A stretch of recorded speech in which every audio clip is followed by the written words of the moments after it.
Ya, yang jadi masalah sekarang itu adalah daya tahan. Jadi daya tahan pengusaha, khususnya restoran dan kafe itu tidak sama. Bisa dibayangkan sudah 8 bulan, yaitu sejak Maret ya, sejak COVID-19 resmi masuk ke Indonesia, itu didera keterpurukan terus. Sempat 3 bulan tutup, sampai dengan bulan Juni. Kemudian PSBB ketat, ya kan? Kemudian PSBB transisi, ya. Kemudian PSBB pengetatan rem darurat. Itu semua serba masalah semua gitu loh. Jadi pengusaha ini banyak yang daya tahannya berbeda-beda. Kalau kita bayangkan 8 bulan tidak ada pendapatan sama sekali dan bahkan didera bertubi-tubi masalah-masalah tadi, itu sudah tidak mampu lagi bertahan. Jadi sebagian dari mereka terpaksa tutup. Ini yang terjadi. Nah, memang waktu itu pemerintah memberikan kebijakan untuk delivery atau take away. Tetapi kan tidak semua produk, tidak semua restoran kafe bisa dilayani dengan delivery. Ada beberapa produk yang tidak bisa dilayani dengan delivery dan take away. Kalaupun mereka dipaksakan untuk buka, pendapatannya tidak bisa menutupi biaya operasi. Inilah yang terjadi, sehingga akhirnya terpaksa ditutup. Nah, yang jadi masalah, pemerintah juga terlambat memberikan bantuan. Selama ini kan pemerintah hanya fokus memberikan bantuan kepada masyarakat.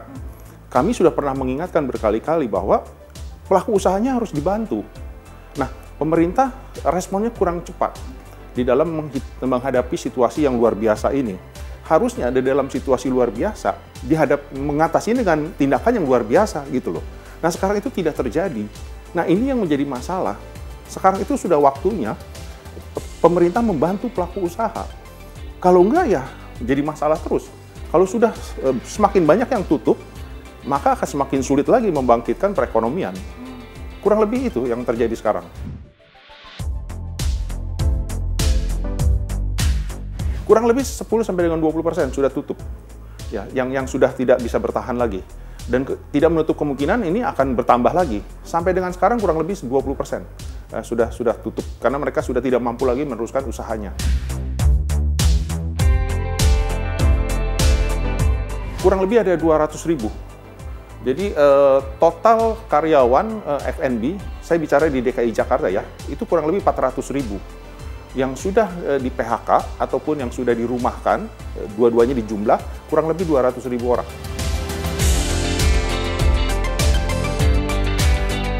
Peningkatan penjualan ada, tetapi sangat lambat. Progresnya itu cenderung lambat dan akhirnya datar. Tidak ada peningkatan yang luar biasa. Itu yang terjadi. Yang jadi masalah kan selalu dihimbau juga dengan kapasitas maksimal. Kapasitas tidak boleh lebih dari 50%. Bisa kita bayangkan dari bulan Maret, sebagian dari 4 bulan, 3 bulan itu tutup.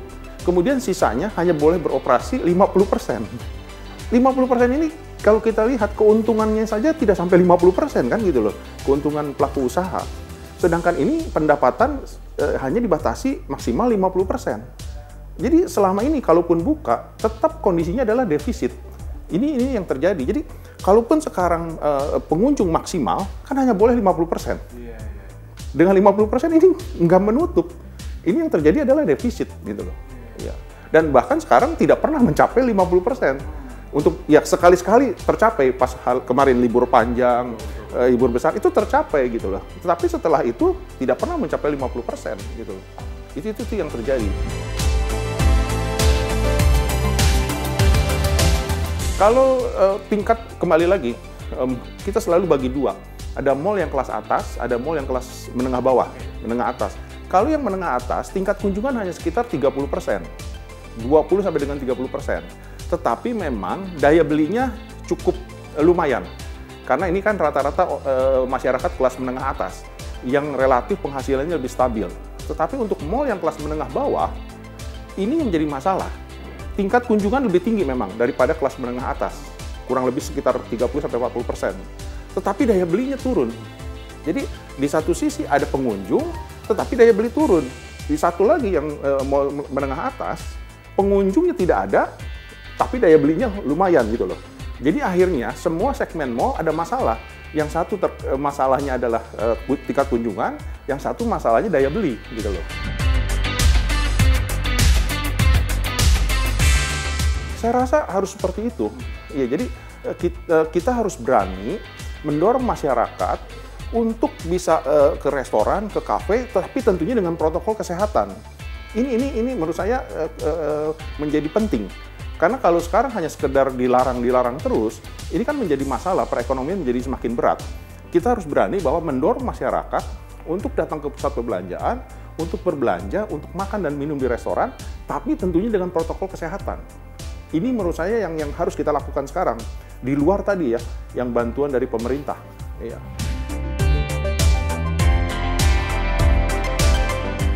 Sebetulnya kan pusat perbelanjaan sama, mall pun sama dibatasi, hanya boleh maksimal 50%. Tidak bisa lebih dari 50%. Yang jadi masalah adalah bahwa selama ini 50% pun tidak pernah tercapai. Ini yang jadi masalah. Kalau hari libur oke lah, libur panjang dia mencapai mungkin 50%. Tetapi setelah itu tidak pernah tercapai. Ini sama terjadi dengan di restoran tadi, di restoran kafe, sama juga dengan terjadi di pusat perbelanjaan gitu loh. Nah, yang saya khawatirkan adalah kalau sekarang banyak penyewa yang berguguran, nanti dampaknya ini adalah ke pusat perbelanjaan. Karena tingkat okupansi rate di pada pusat perbelanjaan tahun ini diperkirakan hanya bisa mencapai 70-80% dari yang biasanya 80-90%. Kalau dibiarkan terus, ini jadi masalah. Masalahnya nanti ke pusat perbelanjaan. Urut-urutannya seperti itu gitu loh. Pertama kan penyewanya dulu. Penyewanya kena masalah, sebentar lagi pusat perbelanjaan yang jadi masalah gitu loh. Ini urutannya seperti itu gitu loh. Kebutuhan pokok dan kebutuhan rumah tangga itu yang masih penjualannya cukup baik lah. Ya, di luar itu semua berat. Ya, cukup berat. Apalagi hiburan, entertainment segala macam itu berat. Seperti sinema, bioskop itu kan sampai sekarang juga kalaupun boleh buka hanya 25% kan setelah sekian lama tutup gitu loh. Itu berat sekali dunia hiburan ya. Tetapi yang penjualannya cukup oke yaitu adalah kebutuhan pokok, kebutuhan rumah tangga, kebutuhan pokok.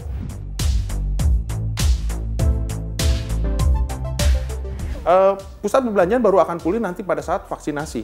Ini perkiraan kami. Vaksinasi itu kan baru akan diproduksi nanti, kuartal pertama tahun depan.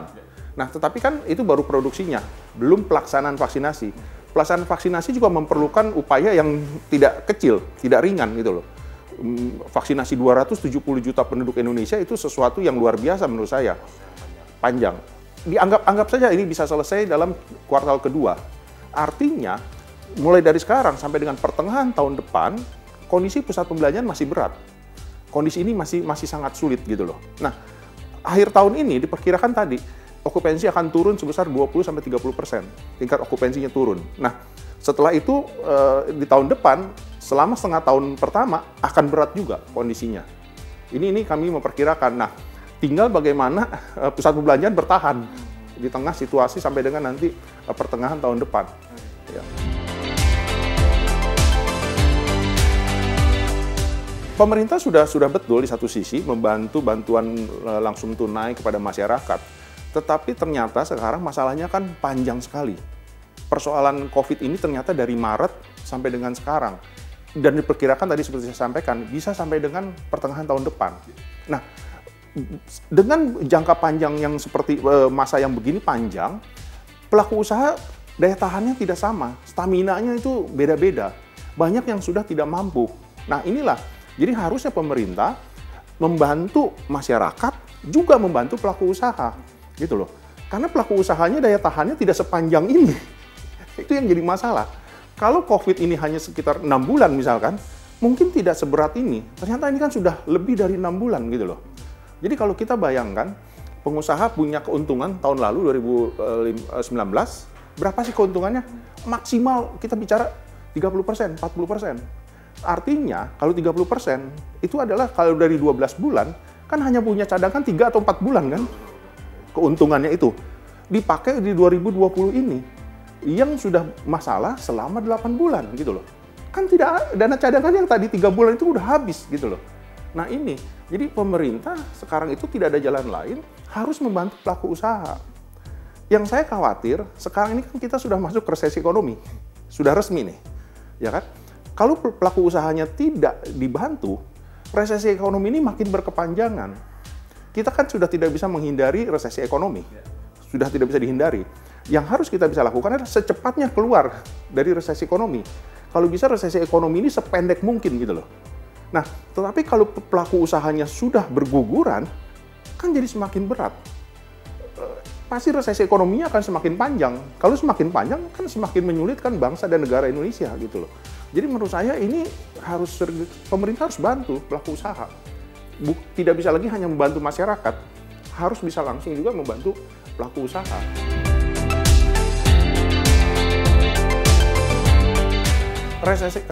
Menurut saya, Indonesia sekarang resesi ekonomi.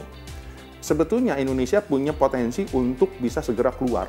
Karena Indonesia punya penduduk yang begitu besar. 270 juta penduduk. Ini adalah market yang luar biasa. Artinya apa? Artinya perdagangan dalam negeri harus digenjot. Supaya kita perekonomian bisa tumbuh, bisa bergerak.